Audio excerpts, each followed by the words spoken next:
Now back to the show. This is The Law Show on CL 650. Whatever. Yeah, I'll do it. I'm just trying to figure out how Barry White figures into the Law Show, except, of course, David really likes the music. He's tapping his toes here, and it's only been on the air for 5 seconds. David is David Halkett from Macquarie Hunter LLP in Surrey, down there at Surrey Central, across the street from Holland Park on the 15th floor, Macquarie Hunter, and online at macquarie.com. We're talking family law on the program today, and the theme for the program is maintenance. We're following the money this morning, and we're talking about all of those support issues, and we talked about child support, and we're still talking about child support matters, David, and we'll also talk about spousal support because they're inextricably intertwined. Often they're in all cases, that's correct. Special expenses we identified as perhaps tuition costs. If there's a disability involved with a child, those medical expenses would also be covered by the courts, correct? In that case, it's defined as anything over $100 in a year above any medical insurance premiums that have been returned. You, in our last program, talked about a typical wait time. If your family law case is going to go to trial, for example, it's predictable that it's going to take somewhere between 1 and 2 years for you to get that court date. Usually, yes. Now, suppose the parties are so acrimonious that, and you've been there, the trial is the only possible resolution for this. These people are literally at war, and the UN couldn't stop this. So the judge will. When that case goes to trial, though, there are a number of things that are at risk, aren't there? There are. And one could lose completely, couldn't they? It's a crapshoot whenever you go in court. You never know how the evidence will come out, and you're having someone who's never met the parties before having to make a decision. Right. And so you don't know what the result will be. And so given that you've already talked about the number of, and especially since the new Family Law Act was passed here in BC a couple of years back, now there are many, many other approaches to resolving your differences, short of having a judge tell you this is how it's going to be. That's really the last way you want to resolve a family law case, isn't it? It's almost like you consider yourself, as the lawyers involved, to some extent, you failed in the matter somewhere if it has to go to court because you should have been able to find a way to resolve it. But it's never, everyone always blames the lawyers anyway, but usually it ends up being there may have been a dispute the parties could not get their heads around. It may have been emotional. Right. And sometimes they need a court to tell them. I've had a case once where we settled everything, and then they fought 5 months later over 15 minutes of drop-off time because they never had the original fight. It's an interesting dynamic emotionally.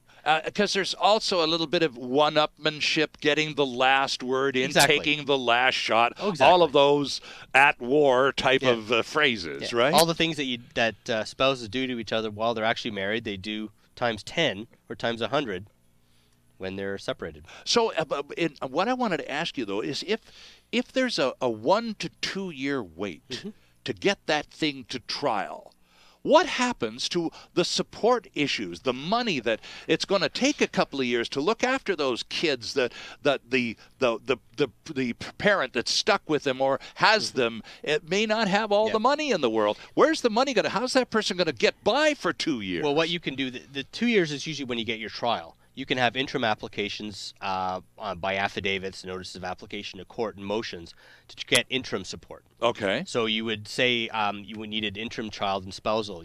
Once you've had what they call the Judicial Case Conference, or otherwise known as the JCC, which is in effect mandatory mediation session in court before you can bring applications. In front of a judge? Yeah, or a master. Okay. Masters are just provincially appointed Supreme Court judges, so to speak. All right.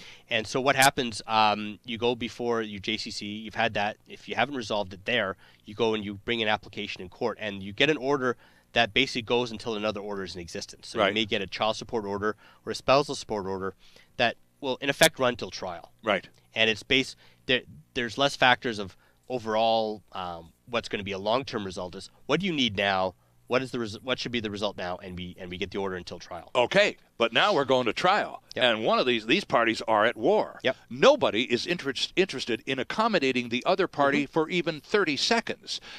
I'm going to ignore this court order. I don't care what court order you've got. I'm not going to pay you a bloody dime until I get word from the judge in my day in court. So what happens if I ignore an order that has been brought against me to pay support while I'm waiting for trial? Well, a couple of things. One, the party him or herself can bring an application to enforce it. Okay. And perhaps seize assets or do whatever. That costs a lot of money. You may not get anywhere. The other thing is you can go to the Family Maintenance Enforcement Program. And I refer most of my clients there because they collect your money for free. It's a government agency that's set up to collect maintenance and overdue maintenance. And so they have abilities to take your driver's license away, take away someone's. They ask the federal government to withhold a passport. Mm-hmm. Because people don't realize, they all think I own a passport. The government owns a passport. We just hold it. Right. And tomorrow the government could call me up tomorrow and say, I want my passport back and I got to hand it in. Right. You can revoke it. So that can get revoked. Then they can seize your bank accounts. They can slap liens on your house. They can potentially throw you in jail if you're behind. So it's a free service to people who are not being paid. Is that same free service available to people who go through the process, David, who receive a mediated amount of child and spousal support? They receive an award, and those awards are ignored. We hear about, for example, the classic phrase of deadbeat dads. These are people who choose not to abide by a court order to support their own children. Yeah, as long as it's in writing, either an agreement or by way of a court order, it's enforceable. So then why do we continue to hear stories of people who go on and on for years and years, ignoring the basic needs of their children and seemingly to get away with it? How does that happen? Well, it would seem to me that some of it is, a lot of it I think has to do with issues of anger. Right. Sometimes the orders, because they're based on guidelines, it doesn't take into account your individual effects. So say you make $40,000 a year, and you're told you have 3 children, you got to pay $800 a month. That may be very difficult. That'd be pay. tough, yeah. And so some people, like I tell them, look, if you say you can't afford that, for whatever reason, we can try and deal with it later, but pay what you can. It's the people who don't. I can't pay $800, so I'm not paying anything. Instead of paying the $600 or $700, they can. So if you are strapped to follow an order, then you have to at least propose an alternative. I can't afford that much, but I can go this far. At least try it anyway. Right. And even though I can't tell someone to breach the order, I have to tell them, look, you got to pay $800, you got to figure it out. If they at least pay what they can, like I say, look, if at the end of the day you can't do it, pay what you can at least. Right.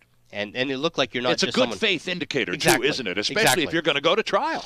Exactly. If you're going to go to trial and you ignore the court order, you're not interested in paying any support, spousal, child, or otherwise, to say nothing of special expenses, well, then by the time that gets to trial, you are a bad guy. You're going to look pretty bad. Well, it's funny you say that, Sterling, because I've had so many cases where they have good cases on the assets, on the spousal maintenance, but they haven't paid their child or have done whatever.